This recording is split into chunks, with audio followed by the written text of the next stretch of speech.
Hey there, friends, and welcome back to another 3-Minute Thoughts. My name is Derek, and in the next 3 minutes, we're going to take a look at 1 Chronicles chapters 3 through 5.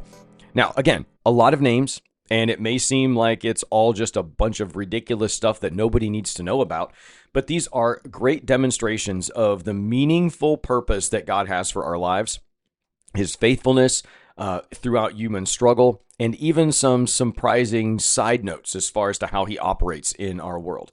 All right, so let's take a look at chapter 3. This is the royal line of David. This chapter is going to really hone in on David's descendants. It's fitting since David is central to the story of Israel and to the promises of the coming Messiah. It begins with the sons born to him in Hebron and Jerusalem. Then it continues through his royal line, all the way past the exile to Babylon. What's fascinating in this chapter is how the author, or how the writer of the Chronicles here, traces David's line even after the exile, showing that God's promise to David wasn't forgotten even when the nation was scattered abroad. Then as we move into chapter 4, we see more of Judah and then the prayer of Jabez, which is something you've probably heard. There's a book written about it at one point. We get more genealogy from the tribe of Judah in this chapter, but in the middle of this list, there's this break. It's a prayer from a man named Jabez. Verse 10 says, "Oh, that you would bless me and enlarge my border, and that your hand might be with me."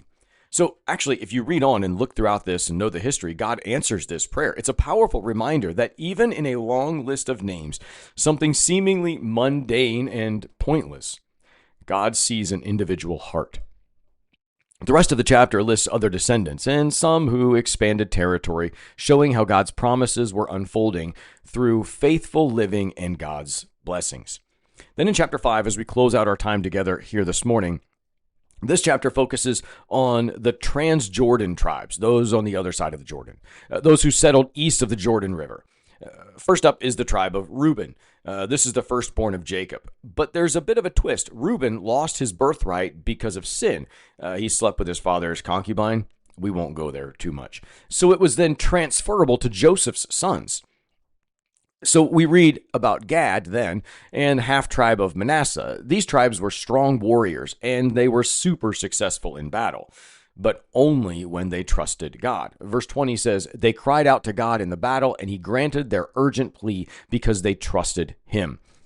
Unfortunately, it ends with a note that they eventually broke faith with God, worshipped idols, and were exiled by the Assyrians.